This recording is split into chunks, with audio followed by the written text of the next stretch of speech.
Hello and welcome to Enchantment of Eternity's Game of Thrones character journey analysis for Jon Snow.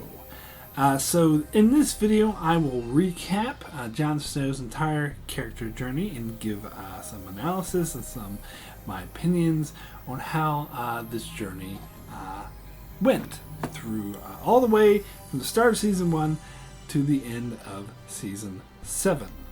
So, Jon Snow is arguably the hero of Game of Thrones. I know Game of Thrones sells itself as there's no one main character, no one hero. In fact, the main character of Season 1 gets killed before Season 1 is finished. But if you look at it, and it's an ensemble piece, and there's many characters' journeys we follow, but Jon Snow is definitely one of the most important, and was always sold. And as the series goes on, he becomes more important, more central to the story. So I think it is important to look at his story from start to finish. So let us start with Season 1. So in Season 1, we're introduced to the Starks, and Jon Snow is not a Stark. His last name is Snow, which signifies that he is a bastard. In this case, he is treated as the bastard son of Ned Stark, who is married to Catelyn Stark, who is not his mother. So he's treated fairly poorly, mainly by Catelyn Stark. But the other Stark siblings actually treat him very well, but they don't treat him as one of them. He doesn't sit at the main table when the Starks eat. He always sits in the back. He's treated more like a stable boy, but he gets along well with the family and has formed a bond with the oldest son, Robb Stark. So while the Starks are out one day, they find a bunch of direwolves. Usually direwolves don't come south of the wall, and the mother died and they're direwolf pups. So Jon convinces Ned to let the Stark children take a wolf, as there's one for each of them, and there's also a albino wolf that they give to Jon, whom he names Ghost. So, through his Uncle Benjen, he's introduced to the Night's Watch, a noble band that protects the wall, where the titles and being a bastard makes no difference. So Jon elects to join this band because he thinks it's probably the best life for him, since as a bastard he's not really entitled to any lands or titles, and feels like his life will be kind of meaningless. So if joining the Night's Watch, being a bastard means nothing, and so he thinks he'll be able to do some good. So he leaves north to join the Night's Watch, and when he and his father part ways, he asks his father about his real mother, but he only says that they will speak of it the next time they talk. So Jon travels with the Night's Watch and Tyrion, who's going north to the wall to visit the Night's Watch, Tyrion Lannister, and Tyrion warns him that the Night's Watch isn't like the noble band that he thinks they are, that they're basically just a ragtag collection of murderers, thieves, and rapists. And Jon arrives at the wall to find that he is in fact correct, and he notes that he feels betrayed, that Benjen and Ned had sold him a different vision on what the Night's Watch actually was, and Tyrion was the only person who actually told him the truth. So when he arrives, he is trained by the Master of Arms there, Sir Alistair Thorne, and he does a sparring match with his fellow trainees who are training to be members of the Night's Watch, and he makes enemies with them because he thinks he's better than them and he can defeat them very easily. But after his Uncle Benjen and his road companion Tyrion talk to him, they convey the advantage his royal upbringing that he had. So instead of being all arrogant, he elects to be helpful and to teach the others what he knows, and he makes friends with Pip and Grin. However, the Night's Watchman in charge of teaching them, Alistair Thorne, doesn't like Jon Snow and will often do lessons and make assignments designed to humiliate him. Then a new recruit shows up, a heavy-set, unfit boy named Samwell Tarly, or Sam for short. Thorn takes a perverse delight in tormenting him, but Jon takes pity on him and convinces his friends not to hurt him. But a fellow trainee, Rast, refuses, so Jon and Ghost threaten him in the middle of the night, and so then he too refuses to hurt Sam after that. When Alistair sees that no one will fight Sam, this makes him very angry, and more angry with Jon in particular. And so he treats Jon even worse. Jon and Sam then start to become good friends, and Jon starts to become close to the Lord Commander of the Night's Watch. Meanwhile, his uncle Benjen goes missing while he's on the mission north of the Wall. Jon and his friends then say their vows and join the Night's Watch for life, but to his frustration, Jon is made a steward, not a ranger. However, Sam points out that he's made the Lord Commander's personal steward so that the Lord Commander can groom him for command. Jon and Sam say their vows north of the Wall near a weirwood tree, and while they're there they discover the dead bodies of rangers who went north of the Wall, but there's something strange about these dead bodies, so they take them back to Castle Black to study them, but one night the body gets up and starts to attacking people, and he attacks Lord Commander Mormont, but Jon and Ghost manage to save him by burning the dead man. However, this is a sign that there is a looming threat of the White Walkers north of the Wall. And to thank Jon for saving his life, Lord Commander Mormont gives Jon his family Valyrian steel sword, a long claw. So later, Jon receives word from King's Landing that his father has been arrested for treason, and he gets into a fight with Alistair Thorne, who calls him a traitor. But Lord Commander Mormont sends Thorne south to King's Landing with proof of the White Walker threat. Later, Jon receives word that his father was killed by King Joffrey and that his half-brother Robb is marching south with a huge army to overtake the Lannisters, and that he declared himself King of the North. So Jon wants to leave the Night's Watch to join his brother Robb. So he sneaks out in the middle of the night, but Pip, Grim, and Sam chase after him and plead for him to return because he has already pledged his life to the Night's Watch. So to abandon them would be a death sentence, but more than that, he has an obligation to his brothers in the Night's Watch. So they talk him into it, and he does return, and Lord Commander Mormont knows about this, but he doesn't care. He's just glad that Jon brought him back. And Lord Commander Mormont then announces that he'll be leading an expedition north to investigate the White Walker threat and to find out what happened to Jon's uncle Benjen, and that Jon will be coming with them. So this was a pretty interesting journey for Jon Snow in Season 1 as he starts out just very unhappy with life, just not liking the life of the bastards, so joining the Night's Watch as the way out, but finding that it's also nothing like he expected. It's not a noble band of warriors, it's a ragtag group of rapists and killers, but he manages to make the best out of this situation and makes friends and actually learns that he's not as high up. He learns humility and he learns to be nice to people. He befriends Sam, someone who has no fighting skills to speak of, and this does him well, and it also makes him some enemies. But it ends with him traveling on the great mission north of the Wall. So that brings us to Season 2. So on their expedition north, which is rather tedious, Jon, Gren, and Sam become friends with another Night's Watch member, Dolorous Ed. On their way north, they stop by Craster's Keep. Craster is someone who lives north of the Wall that allows the Night's Watch to stay at his keep in exchange for exotic food and drink from the south. Craster, however, has many wives, and Jon and Sam are disgusted to learn that all of his wives are also his daughters. Sam becomes quite friendly with one of his wives, in particular a young woman named Gilly, and Sam asks Jon to take her with them north, but Jon dismisses it as crazy. But Sam warns that Craster does something odd with the male babies born to him, as there are no men around. So one night after a male baby is born, Jon follows Craster to discover that he leaves the babies out in the open as an offering to the White Walkers who come and collect them. Craster catches Jon following him and threatens to kick the Night's Watch out because of this, but Lord Commander Mormont chastises Jon, who tries to protest, telling him about the White Walkers, but then Jon discovers that Mormont already knew. But there are so few safe havens north of the wall for the Night's Watch that they're willing to overlook this. So Jon isn't happy about this at all, but then they set out north, leaving Gilly and Craster behind, and they eventually arrive at a Night's Watch camp at a mountain hilltop called the Fist of the First Men. Once there, Jon meets a legendary Night's Watch ranger named Qhorin Halfhand.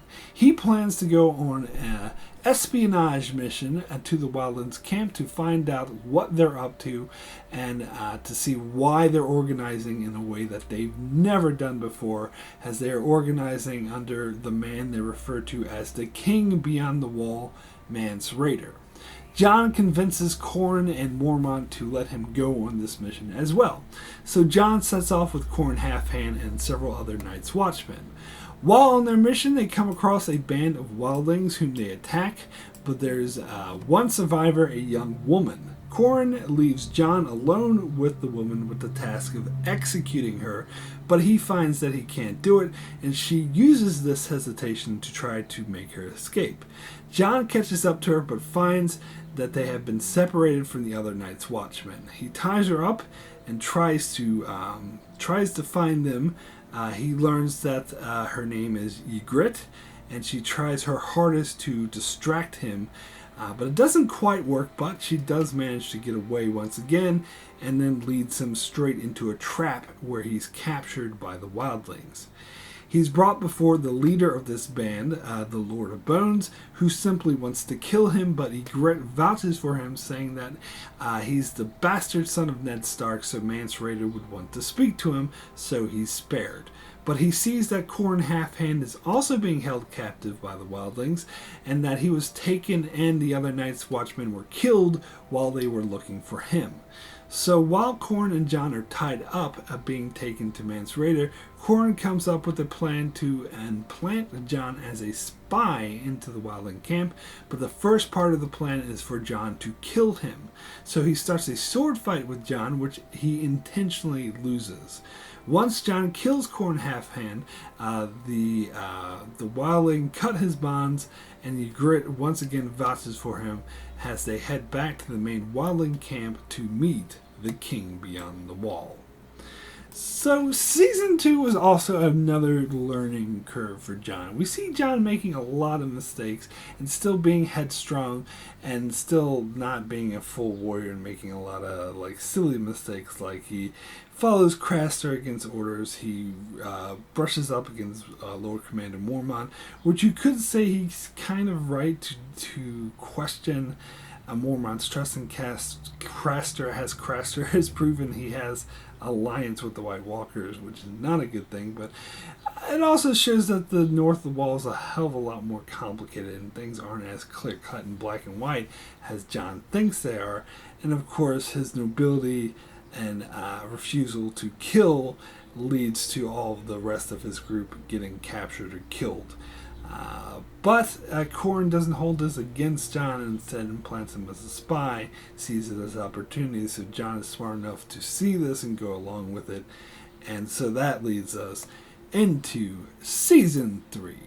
So in Season 3, Jon is brought before Mance Rayder, where Jon tries to ingratiate himself to him. He meets a big, brutish man with a beard who he mistakes for Mance Rayder, but he learns he is actually a man named Tormund Giantsbane. Jon kneels to him and calls him Your Grace, but they laugh at him, saying that no one kneels beyond the wall.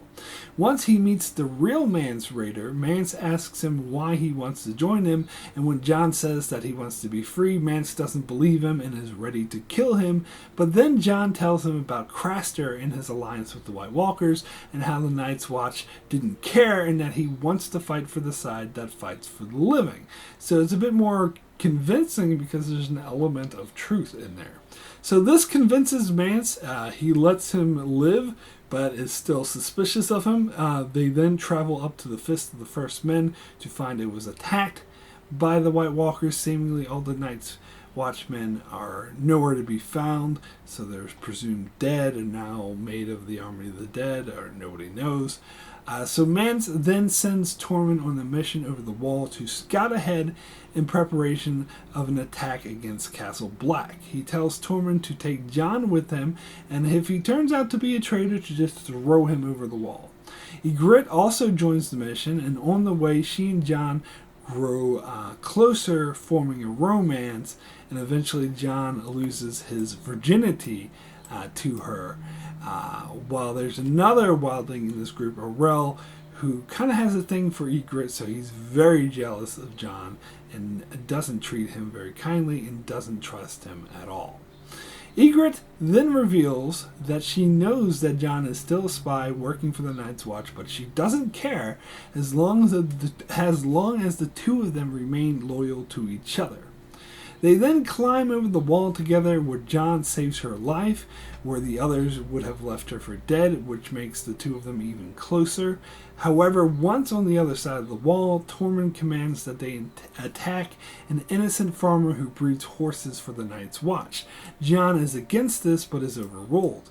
When they corner the farmer, Orell insists that Jon be the one to kill him in order to prove his loyalty, but he hesitates, and so they deem him a traitor and they attack him. Ygritte at first tries to fight with Jon, but he pushes her away. Then he kills Orell, and telling Orell that, yes, you were right about me the whole time, and then kills him, and then he escapes from the wildlings. Ygritte feels betrayed, and she later spots Jon on horseback riding back to Castle Black. When Jon spots her, he insists that she won't hurt him because they love each other, but she shoots arrows into him anyway. He manages to ride away, but he's full of arrows and injured, but his horse takes him all the way back to Castle Black, where Sam and Pip find him and bring his body into Castle and save his life. And so, Season 3, I think, is a lot of Jon growing up. He's in this mission pretending to be a wildling, but at the same time he kind of is. He does fall in love with Ygritte. It's kind of the romance portion of his storyline. It was made clear earlier that he had never been with a woman before because he was too afraid of fathering a bastard. But here we see him sort of drop some of his inhibition. It does seem like he is kind of questioning whether or not he is loyal to the Night's Watch or not. But in the end, he does choose the Night's Watch over his love, which she feels betrayed because of this. So then that brings us to Season 4. So Season 4, Jon is healed of his wounds, but is brought before Alliser Thorne, who is the acting Lord Commander of the Night's Watch, and he's brought to him to answer for his crimes of treason. Jon tries to insist that he was a spy acting on Corn Halfhand's orders, but Alliser and his new ally Jaina Slint don't believe him, and when it's revealed that he slept with Ygritte, they demand that he be executed for breaking his vows. But Maester Aemon sticks up for him and pardons him. Jon tries to warn the other Night's Watchmen that Mance plans on marching on Castle Black with an army of 100,000 strong, including giants, but nobody believes him or takes him seriously. Jon talks to Sam, and he Sam tells him that his crippled brother Bran had traveled north of the wall with a small group on a mission to stop the White Walkers, but Jon can't do anything about it because he would have no idea where to look for him. So then, Gren and Dolores Ed return from north of the wall, where they report there was a mutiny at Craster's Keep in which Lord Commander Mormont was killed.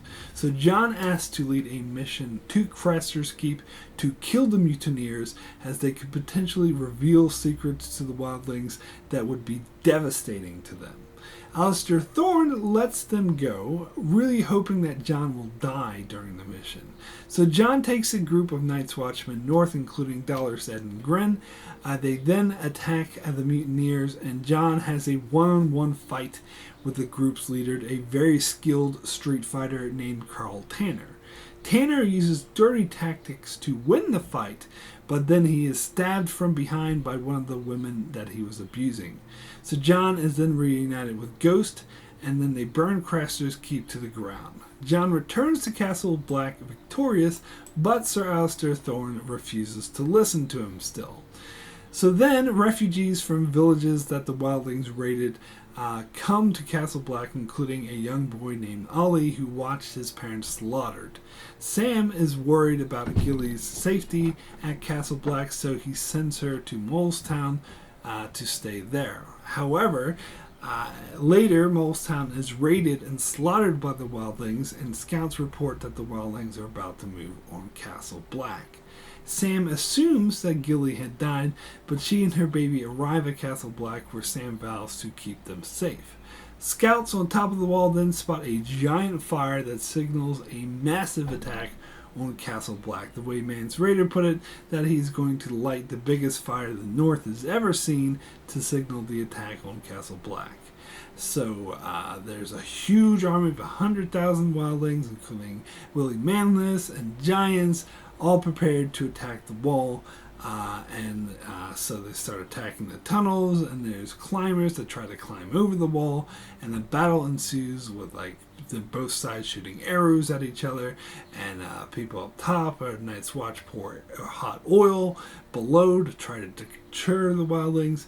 However, the wildling raiding parties attack Castle Black from the south side of Castle Black, which isn't as well fortified. So Sir Alistair leaves to tend to this attack, and he leaves Janis Slint in charge of the wall's defenses, but it's obvious that he doesn't know what he's doing. So Gren tricks him into going down below so Jon can take charge of the defense of the wall.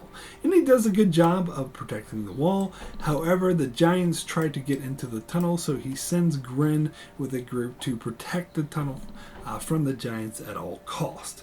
Then Sam comes up from below and informs Jon that the battle doesn't go well, that Sir Alistair has fallen, so Jon goes down below, leaving Ed in charge of the wall, and he takes on the wildling raiders from below.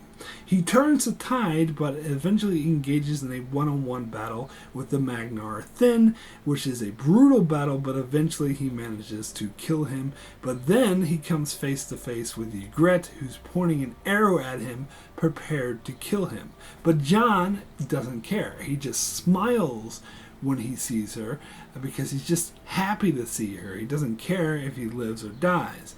And his smile disarms Ygritte, who hesitates. But then Ollie shoots Ygritte with an arrow from behind, and then she dies in Jon's arms as he cries for her. The battle then ends with Castle Black still intact, but their friends Pip and Grin are dead as they died in the battle.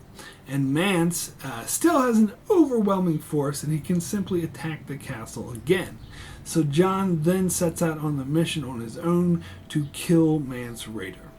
When he arrives at the wildling camp, he goes under the pretense of wanting to treat with Mance Rayder, so he's brought to Mance, who demands that they allow the wildlings passage through the wall and that they abandon Castle Black. So Mance Rayder is just insisting they just want to get south of the wall to get away from the White Walkers. They don't really care about hurting the Night's Watch, but they'll do it if they have to. But when Jon looks at a nearby knife, it becomes apparent to him that Jon's real purpose is to kill him, so he dares him to do so. But then they're interrupted by a massive army arriving that make quick and short order of Mance's forces, cutting through them like a knife to butter, and they bring Mance to his knees. The army is led by Stannis Baratheon, one of the self-proclaimed kings of Westeros, who has been fighting over the throne. Once Stannis learns that Jon is Ned Stark's son, he asks for his advice on what to do with Mance Rayder, and Jon advises that he not be killed and that they burn all the bodies of the dead as soon as they can. Stannis obliges Jon, but it's clear that the wildling threat has now ended. So, Season 4, I would say Jon is no longer a naive young student. I think his experience with the wildlings has really hardened him. You see him really come into his own. He really knows what he's doing. He tries to warn Alistair and the others, but there's still a discontent for him because of his past experience, so they don't listen to him.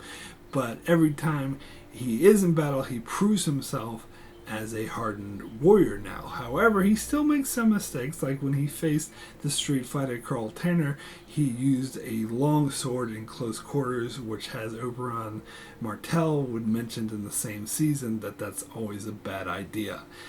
So he still has some noble thoughts in his head that hold him back, but he did manage to kill the Magnar Thin, so I would say he had has fully grown up into a capable warrior this season. So then we get into Season 5. So Stannis and his men have taken up residence at Castle Black, as Stannis states that his true purpose is to protect the realm from the White Walker threat. Stannis and his right-hand man, Davos Seaworth, take a liking to Jon and ask for his advice. However, Stannis gives Jon an ultimatum to get Mance Rayder to bend the knee to him, or that he's going to have him killed. So Jon tries to convince Mance to bend the knee, but he refuses, so Stannis has him burned alive, but Jon shoots him with an arrow, mercy killing him. Stannis then offers to legitimize Jon Snow, making him Jon Stark and Lord of Winterfell if he will support his claim as king. So this is very enticing to Jon, because this is what he wanted his entire life, is to be legitimized as Stark, and actually to become Lord of Winterfell would be a huge deal for him. But on the other hand, it means that he would have to declare for Stannis, which may or may not be a good idea. So an election is then held to determine who will officially become the new Lord Commander of the Night's Watch, where the two main contenders are Alistair Thorne and a commander from the Shadow Tower, Dennis Mallister. However, during the election, at the last minute, Sand brings up Jon Snow as a candidate for Lord Commander, much to his objections, and after the tally is taken, Jon and Alistair Thorne are tied, but Maester Aemon breaks the tie by voting for Jon, making him the new Lord Commander of the Night's Watch.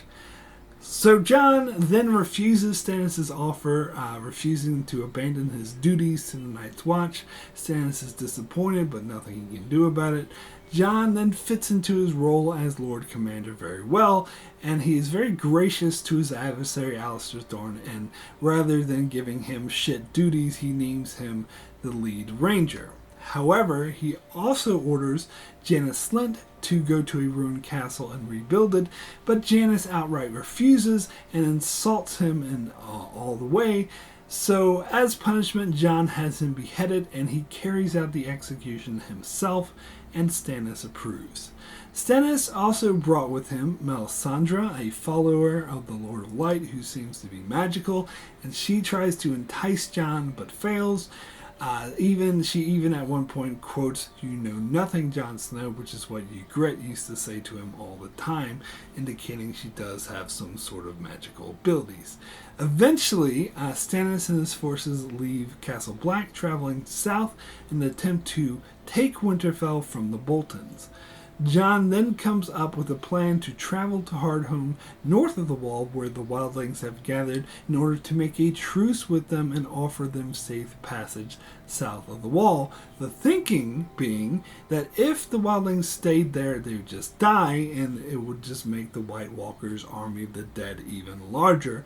But if they live, they can actually help fight off a White Walker attack.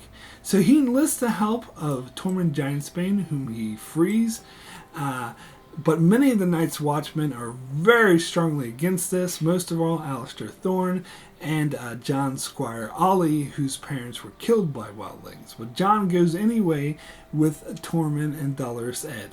They arrive at Hardhome, and with Tormund's help, Jon meets with the wildling leaders and tries to convince them that they're not friends, but they are much stronger together and they need to band together to fight the White Walkers.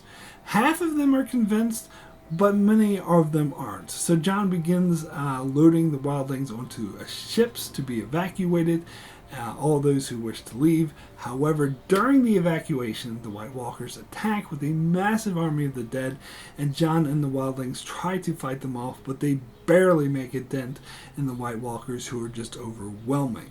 However, Jon does end up fighting one-on-one against a White Walker, where he learns that they are in fact vulnerable to Valyrian steel, as he kills one of them with his Valyrian steel sword.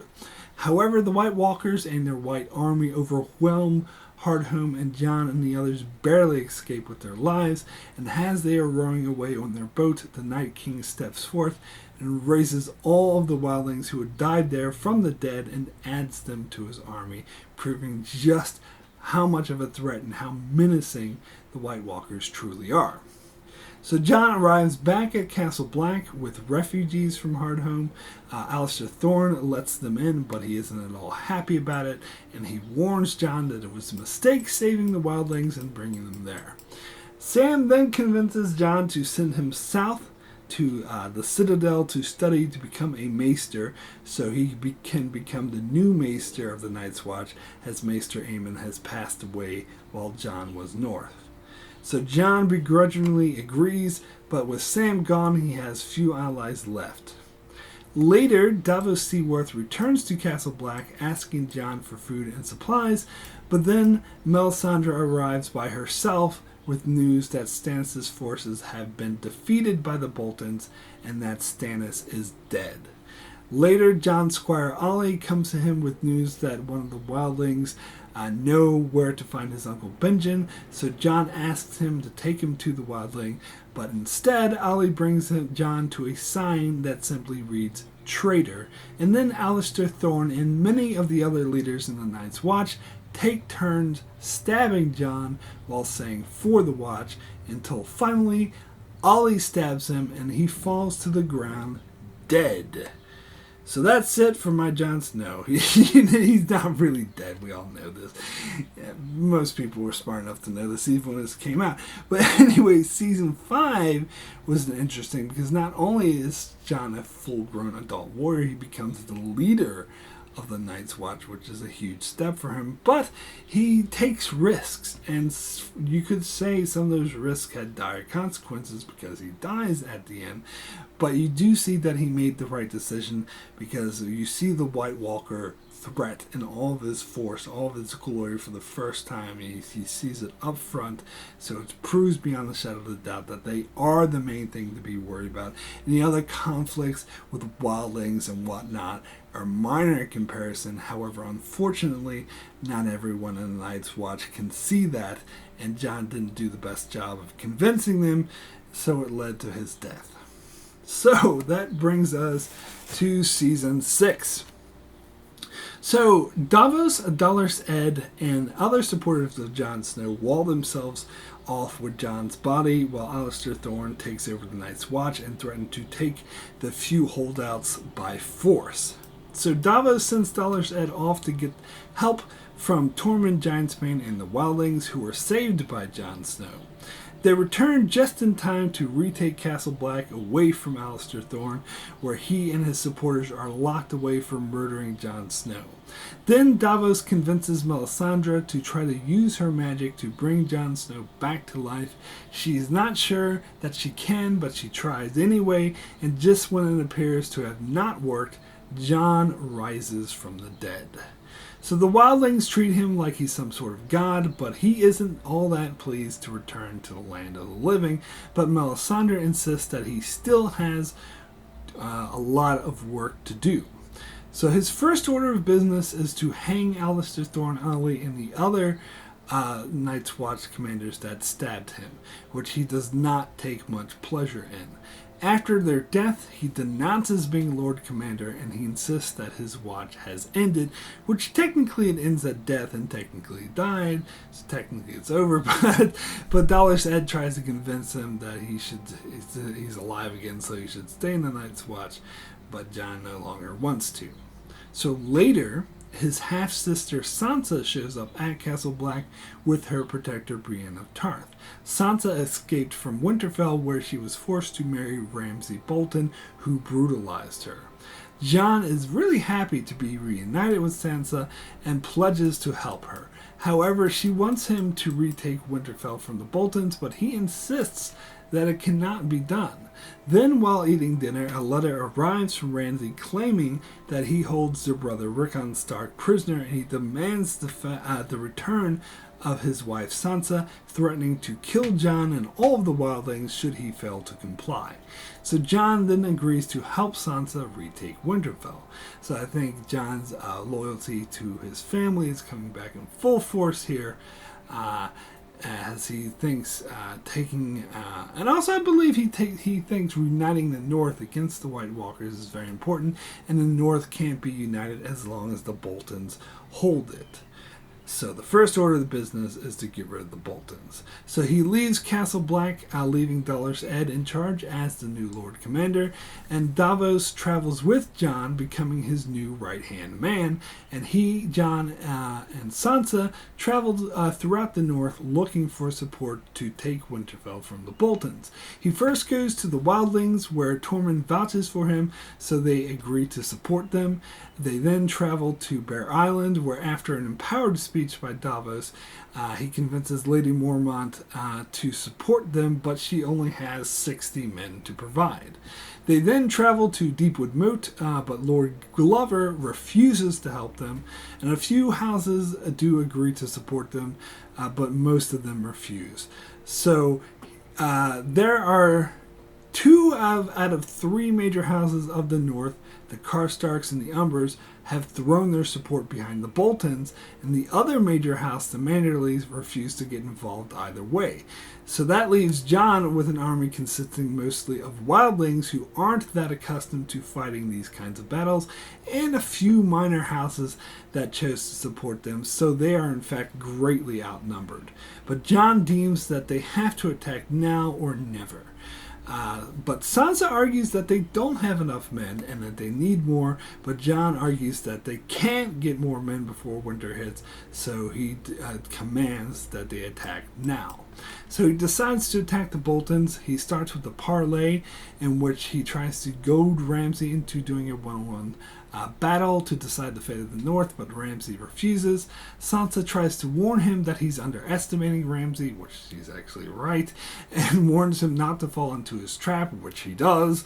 And when they meet on the battlefield, Ramsay begins by having Rickon run out into the field while shooting arrows at him, so Jon rides out to try to save Rickon, but just when he's about to reach Rickon is when Ramsay's arrow hits and kills him, leaving Jon all the way out in the open all by himself, so Ramsay sends his cavalry to charge him. So Tormund and his troops arrive and they meet Jon, so he's not alone, and they fight off the Bolton cavalry, but Jon did exactly what Sansa warned him not to do. Fell into Ramsay's trap. So Davos eventually brings the remainder men of the battle up to fight the battle, but once he does, Ramsay surrounds all of the fighting men and encircles them with a barrage of troops with large shields and spears that slowly move in, crushing all of Jon's forces, and just when it looks like they're all doomed, Littlefinger shows up with a massive force of soldiers from the Vale, and Sansa, who's with them, apparently sent for them. So the Vale soldiers break the line of spears very easily from the outside, and Jon and a few of his forces break free and charge Winterfell, which doesn't have that many defenses, and with One the Giant's help, they break through the castle, and Jon beats Ramsay to a bloody pulp before he stops, and realizes that Ramsay is Sansa's to deal with, not his. So he throws Ramsay in the cell, then Sansa comes in and has him ripped to pieces by his own dogs. The Starks have now retaken Winterfell, but then Davos comes to Jon with proof that Melisandre burned Stannis' daughter Shireen alive at the stake, and he asks that Jon execute her for this crime. But instead, Jon exiles her from the north. The Northern Lords and the Lords of the Vale then meet to determine how best to govern the North, and the Northern Lords name Jon King in the North. So this is another huge season for Jon Snow. Well, first of all, he starts the season dead and then comes back to life and doesn't seem quite like the same person, and which is kind of understandable, and he doesn't seem like he's kind of he's directionless, I think is the word I'm looking for. He doesn't feel like he belongs to the Night's Watch anymore. He doesn't feel like he has a purpose until Sansa comes, who the two of them have never actually been that close, but it reminds him of his ties to his family, so it regains him of the purpose. And of course his main purpose is to fight off, stop the White Walkers from invading, and he realizes the first thing he needs to do to prevent that is to get rid of Ramsay. But again, he's not really, he's more used to fighting wildlings and the White Walkers, which doesn't have the complicated political strategy that other armies of Westeros do, like the Boltons, and that's something Sansa is actually very familiar with. Her life experience has been very political minded, and she has lived with people like Cersei and Ramsay, so she knows how they think. But she feels like whenever she tries to warn Jon about it, he kind of dismisses it and is still thinking like a Night's Watchman, which frankly almost gets him and his army killed, because he falls right into Ramsay's trap, and it's only with Sansa's help that for her getting more armies from the Vale that they managed to defeat the Boltons. However, there's a lot of controversy about this, because it shows that Sansa's not really willing to trust Jon, because she should have told him about the possibility of the Vale soldiers in the first place. So it's a very interesting dynamic that they have going forward. But Jon, then of course, he's not legitimized. He's still Jon Snow, but he's made king in the North, which is a huge deal for him, something that he has always wanted. So yes, very interesting season for Jon. So that brings us to season 7. So Jon Snow and Sansa have disagreements on how to rule over Winterfell, as Jon chooses to pardon the Karstarks and the Umbers for siding with the Boltons and lets them keep their lands, a move that Sansa is highly critical of, publicly so, which probably isn't the wisest thing to do. Meanwhile, Jon mostly prepares to fight off a White Walker invasion, while Sansa is a bit more concerned about the threat that Cersei poses from the south. Jon then receives word that Daenerys Targaryen has arrived in Westeros, claiming the throne, and that she has several large forces and many Westerosi allies, and most importantly, 3 dragons. Tyrion had sent Jon a raven specifically requesting that he come visit her in Dragonstone, which Sansa is really dubious about, but Jon decides to go because he needs the help of her dragons to fight off a White Walker invasion. Also, he needs dragon glass, which is the most effective weapon against the White Walkers, and she is at Dragonstone, where there is plenty of dragon glass. So he leaves against Sansa's wishes, but he leaves her in charge of Winterfell. He and Davos travel south to Dragonstone. Once they're there, they aren't greeted too kindly, as Daenerys insists that he bend the knee to her, but he refuses to do so, and thus they get off to a rough start. He tries to convince her that the White Walker threat is what's really important, but she doesn't really take him that seriously. Later, though, he reaches Tyrion, who has great respect for Jon and Lord Commander Mormont, who also believed the White Walkers were a threat. So Tyrion convinces Daenerys to allow Jon to mine the dragon glass on Dragonstone. So while he's there mining the dragon glass, Jon and Daenerys talk more and they grow closer. Jon shows Daenerys some cave drawings from the Children of the Forest that illustrate a White Walker invasion that was only defeated by the First Men and the Children of the Forest joining forces, which of course implies that they need to join forces to fight off the White Walkers, and Daenerys starts to become more convinced. Then Daenerys loses all of her Westerosi allies to attacks by Cersei and her allies, so she asks Jon for advice on whether she should attack the capital with her dragons, but he advises against it, so she doesn't.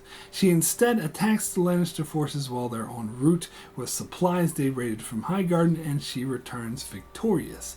She approaches Jon on her dragon, Drogon, and he gets to touch the dragon, which is a stunning experience for him. However, impatiently, he insists that he needs to return north to help prepare for the White Walker invasion, so Tyrion comes up with a plan to convince Cersei that the White Walker threat is real and dire by having Jon lead a team up north of the wall to capture a white and bring it back as proof. So Jon, Davos, Jorah, and a few others leave to go up north for this mission. They travel directly to Eastwatch by the Sea, where they are joined by Tormund and a few wildlings, and the Hound and the Brotherhood Without Banners as they head north to capture a wight. They encounter a polar bear wight that kills some of them, including Thoros of Myr, and later they come across a band of wights led by a single White Walker. After they kill the White Walker, the rest of the wights fall dead, save for one of them, and they tie this wight up in order to bring it back as proof. However, they then get surrounded by a large force of wights, so they send Gendry back to the wall to get word to Daenerys that they're in trouble. While they try to run away, they end up getting stuck in the middle of a frozen lake where the wights can't get to them because they fall through the ice, but they are stuck and can't leave. But after a while of just waiting there, the lake freezes over again, so the wights then march on them and surround them and start killing them, and just when it looks like there's no hope and all hope is lost, Daenerys shows up with her dragons and starts roasting the wights alive. Just when it looks like she's winning, the Night King steps forward and throws a spear at one of her dragons, killing it. She is absolutely devastated, so they try to make their escape by climbing on Drogon, but Jon doesn't make it as he tries to fight off the wights, and they end up flying away without him. But luckily, Benjen shows up and saves him from the wights, buying him enough time to get away.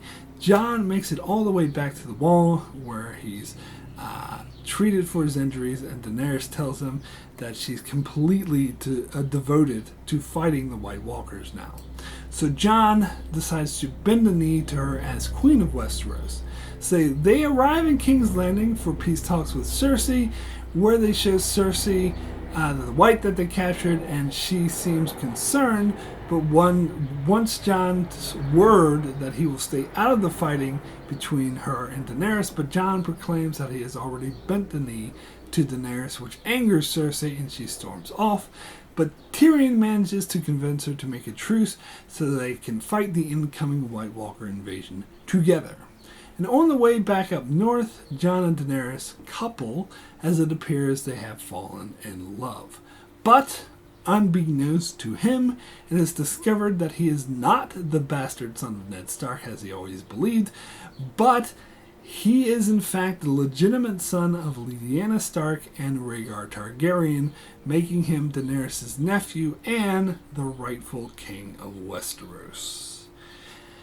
So, yeah, it's hard for me to talk about Season 7 because so much of that, I think, was poorly written, but I don't want to get too much into that in this video. But just to say, this was also an important step for Jon's character story. He's dealing more with the politics of Westeros, something that he's never really had to deal with in his life, and you can see that he's a bit over his head, and he still clings to this honor, which was the downside of Ned Stark. But for the most part, he seems to be avoiding the same pitfalls that Ned and his brother Robb, who both were killed, fell into. But it will see how it goes. And he's the one who is absolutely on point. He is absolutely correct that the White Walkers are the main threat, and that has been his drive, and it's the correct drive to have, and he's been fairly successful in it, even though it cost Daenerys one of her dragons. And the other thing is that their whole mission is to convince Cersei to join was misguided, because Cersei is deceiving them and plans on betraying them the moment they leave for the north. Which, again, it shows that it shows that none of them are that smart, to be honest. But again, I said I wouldn't get into that. But it shows that Jon still has some things to learn. So it will be interesting to see how this is handled in the final battle against the Night King. So that is it for my video on Jon Snow's character journey. He went all the way from a naive young man thinking Night's Watch were a bunch of brave warriors, finding out they're a ragtag group of rapists and murderers, making the best out of it, having pitfalls to the way, but mostly growing through the ranks, becoming Lord Commander, then being killed because of risky decisions that he made and probably didn't do it the best, and then finding his way to become King in the North, But also, that's mostly also made some bad decisions there, but he was helped by his sister Sansa, and then moving south to join with Daenerys, which again was smart because he's doing the right thing, fighting against the White Walkers. But you still see that he does still have some faults, does still make some mistakes from time to time, does maybe have a bit too much honor in him, kind of like his, well, not father, we know actually uncle now, Ned Stark. So it'll be interesting to see how this is resolved. Anyway, that is it for my character journey analysis of Jon Snow. I'll be back in about a month for another character journey analysis from another character of Game of Thrones, so be sure to check that out. Also check out my channel as I cover many other shows like Star Trek, The Expanse, Lost, and more, so be sure to subscribe so you can keep up with all of that. And thanks a lot for watching.